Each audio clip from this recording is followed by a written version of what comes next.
Ազգային ժողովի մեծարգո նախագահ, հարգելի փոխխոսնակներ պարոն Կոնջորյան եւ պարոն Ալեքսանյան, հարգելի խորհրդարան, սիրելի ժողովուրդ։ Վերջին միջադեպի հետ կապված, գիտեք, ինձ թվում է, պարոն Կարապետյան, որ Էդգար Ղազարյանը ձեր ֆրակցիայի գաղտնի զենքն է։ Դուք sense գալիս եք, sense բարեկիրթ դեմքերով, տեղ-տեղ, ինչ որ թեմաներից եք խոսում, կառուցողական եք փորձում երևալ եւ ահա հայտնվում է ձեր գաղտնի զենքը, գաղտնի պլանի մի մասը, ամենայն հավանականությամբ կամ ավելի ճշգրիտ ձեր ֆրակցիայի մարտագլխիկը, ով խայտարակ անդաստիրակ եւ լկտի է իրան պահում, ոչ միայն ասա ազգային ժողովի դահլիճում, այլ առհասարակ։ Բայց ձեր մարտագլխիկը ուզում եմ ձեզ ասեմ, որ ձեր քաղաքական առաջնորդների կառավարման տարիների պես հնացած են եւ պետքա դուրս գրվեն կիրառումից։ Կիրառման ժամկետը վաղուց ավարտված է ձեր մարտագլխիկի, եթե երբևէ ինքը կիրառման որևէ ուրեմն ժամկետ ունեցել է։ Եվ գիտեք ինչ կախի է ինքը իրան տենց պահում առհասարակ,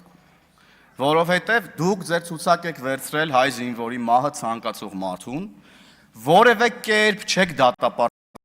նրա հայտարարությունը, հələ մի բան էլ ձեր խոսքով նրան տվել եք չափավոր ազատություն, դուք ֆրակցիայի անունից ներողություն չեք խնդրել, բայց դրա համար էլ նա իրան պետք է այդպես պահի։ Եվ քանի որ դուք դեռ ներողություն չեք խնդրել հայ զինվորի մահը ցանկացող ձեր падգամավորի համար, մենք մտածում ենք եւ մտածելու ենք, որ դուք միտումնավոր դա չեք անում, որպեսզի ուրեմն քողարկեք ձեր գաղտնի պլանը, ինչի համար որ հայտնվել եք ուրեմն ազգային ժողովում։ Եվ անցնելով թեմային, ես ողջունում եմ բնականաբար պարոն Խանդոյանի թեկնածությունը, կարծում եմ, որ լավագույնս պարոն Խանդոյանը կիրականացնի հանձնաժողովի նախագահի իր պարտականությունները եւ այս տարիների ընթացքում մեծածավալ աշխատանք է իրականացրել թե պարոն Խանդոյանը, թե արտաքին հարաբերությունների հանձնաժողովը, թե արտաքին գործերի նախարարությունը, թե արտաքին բլոկի մեր բոլոր գործընկերները եւ այստեղ մի արտահայտություն հնչեց վերջին ելույթում, ասում է պետությունը ոչ մի իշխանության սեփականությունը չի։ Մեր քաղաքականության արդյունքում Հայաստանի Հանրապետությունը ժողովրդի իշխանության սեփականությունն է։ Հայաստանի Հանրապետությունը ժողովրդի սեփականությունն է, այն սեփականությունը, որի տարածքային ամբողջականությունը դուք ուժեղ Հայաստան խմբակցության ներկայացուցիչներ, Հայաստան խմբակցության ներկայացուցիչները չեն ճանաչում։ Հայաստանի Հանրապետությունը տարիներ շարունակ եղել է թակարդի մեջ, եղել է մշուշի մեջ։ Մենք անցել ենք այդ թակարդի միջով, մենք ինքներս անցել ենք այդ մշուշի միջով եւ հասել ենք մի կետ, երբ որ հայկական դիվանագիտությունը, ինչպես 100-ամյակներ առաջ, 100-ամյակ առաջ այլ երկրների ընդունարաններից, ընդունարանի դռնից առաջ չէր գնում։ Այսօր Հայաստանի Հանրապետությունը դարձել է միջազգային քաղաքականության կենտրոն։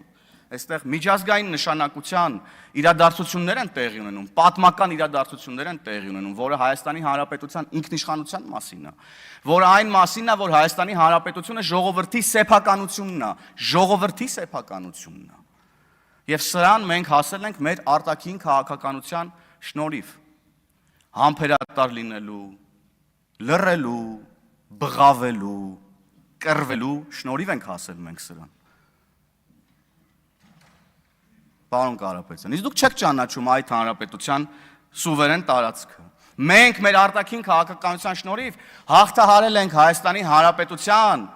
գոյատևման խնդիրը։ Մենք գոյաբանական հարցերի առաջ ենք կանգնած եղել։ Այսօր այս խորհրդարանը պետք է ապահովի Հայաստանի Հանրապետության հարատևումը,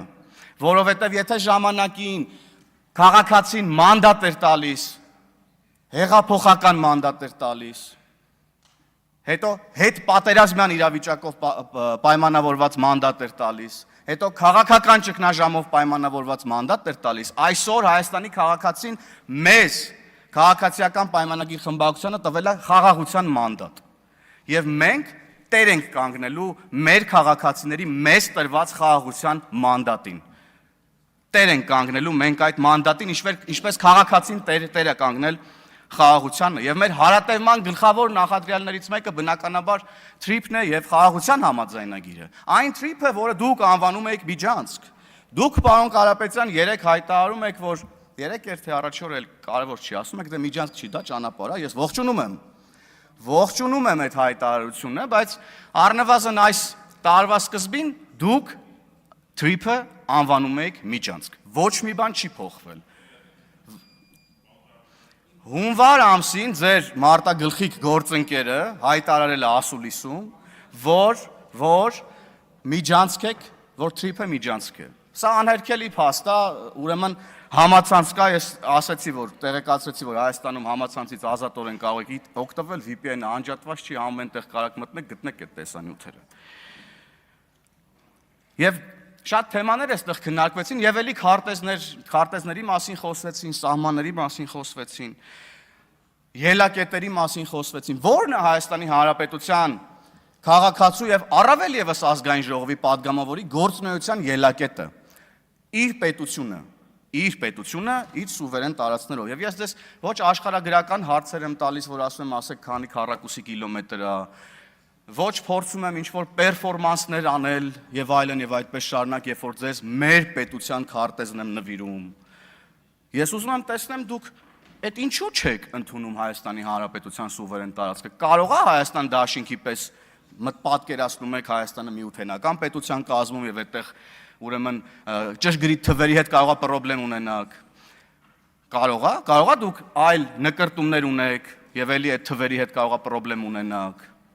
Դուք ինչ խնդրեմ ունեք Հայաստանի Հանրապետության միջազգայինորեն ճանաչված սահմանների հետ, ես ուզում եմ հասկանամ։ Որն է այդ խնդրեմը, կարող է ասածս պատճառներով։ Եվ այստեղ երեք Վարդևանյանը ասում է. «Մի կռվեք Արարատի հետ»։ Արարատի հետ ոչ մեկ չի կռվում։ Արարատը մեր, ինչպես պարոն Վարդևանյանն էր իր ելույթում ասում, մեր բիբլիական սարն է, մեր խորհրդանիշն է եւ այլն եւ այդպես շարունակ։ Բայց Արարատը իր գեղեցկությամբ, այն տեսարանով, որը հնարավոր է, այն Արարատը, որը մենք տեսնում ենք 29743 քառակուսի կիլոմետր Հայաստանի Հանրապետության տարածքից, եւ եթե մենք չընդունենք մեր սուվերեն տարածքը, ինչ որ մի օր կարող է մենք հայտնվենք Արարատի հակառակ կողմում, որտեղ Արարատը ընդհանրապես գեղեցիկ չի։ Մենք ասում ենք, որ պետք է ապահովենք Հայաստանի Հանրապետության սուվերենությունը, որպեսզի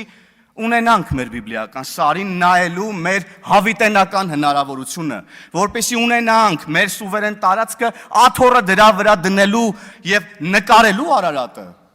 Սրա մասին ենք մենք խոսում։ Իսկ դուք խոսում եք մի իրավիճակի մասին, երբ որ մենք կարող է կորցնենք Արարատը տեսնելու մեր հնարավորությունը։ Այստեղ է մեր ու ձեր տարբերությունը։ Մենք ամեն բան արել ենք, որ չկորցնենք մեր խորհրդանիշները, որ վերաիմաստավորենք մեր խորհրդանիշները, որ սիրել տանք մեր քաղաքացուն, մեր խորհրդանիշները եւ մեր պետությունը։ Իսկ դուք ասում եք գնացեք սիրեք ուրիշը, գնացեք սիրեք հերուն, գնացեք սիրեք անհնարինը, գնացեք սիրեք չգիտեմ ինչը։ Դուք դա եք ասում մեր քաղաքացիներին այսօր, երբ որ չեք ասում, որ Հայաստանի Հանրապետությունը 29743 կիլոմետր է եւ մենք տեր ենք այդ 29743 կիլոմետրին։ Ասում եք մենք ունենք տարաձայնություններ բանի հարցում, ուրեմն քարտեզի եւ եկեղեցու հարցում։ Հա, ունենք այստեղ տարաձայնություններ, որտեղ մենք ուրեմն եկեղեցու կողքին ենք եւ չենք ընդունում կուսակրոնության ուխտը խախտած ուրեմն եկեղեցականներին, դուք ընդունում եք։ Էսա մեր տարբերությունը, մենք ընդունում ենք Հայաստանի Հանրապետության սուվերենությունը, դուք չեք ընդունում։ Էսա մեր տարբերությունը եւ սա անկյունակարային տարբերություն է։ Էլի եկել հին թեմաներից եք խոսում, ցեղասպանություն, ուրացում եւ այլն եւ այդպես շարունակ։ Գործընկերս Եղոյանը հարցնում ասում է, բա ինչքան գումար է ծախսվել ցեղասպանության ճանաչման գործընթացի վրա։ Ես հակառակը կասեմ, բա ինչքան փող եք աշխատել ցեղասպանության ճանաչման գործընթացի ժամանակ, մոնետիզացնելով ցեղասպանության ճանաչման գործընթացը, նույն ձև մոնետիզացնելով Արարատը։ Էս է եղել, ուրեմն ձեր քաղաքական առաջնորդների գործունեության արդյունքը, ում հետագիծը դուք այստեղ շարունակում եք։ Էսա։ Եվ դուք խաբել եք ձեր ընտրողներին։ Դուք խաբել եք ձեր ընտրողներին, դուք ձեր ընտրողներին չեք ասել, որ դուք ընդունում եք, որ ուրեմն քաղաքացի Ներսիսյանը զավակ ունի, դուք ուրեմն չեք ասել, որ դուք թրիփը համարում եք ճանապարհ, դուք չեք ասել, որ ստում եք 300,000 ադրբեջանցիների թեմայով եւ այլն եւ այլ չեմ խորանում ուրիշ թեմաների մեջ։ Դուք խափել եք ձեր ընտրողներին։ Եվ այդ խափեության արդյունքում էլ հələ մի հատ էլ այդ մարտագլխիկին բերել եք ազգային ժողով, պարոն Խանդանյան։ Ես ձեզ հաջողություն եմ մաղթում։ Շնորհակալություն։ Հավանիր տեսանյութը եւ բաժանորդագրվիչ նորությունները բաց չթողնելու համար։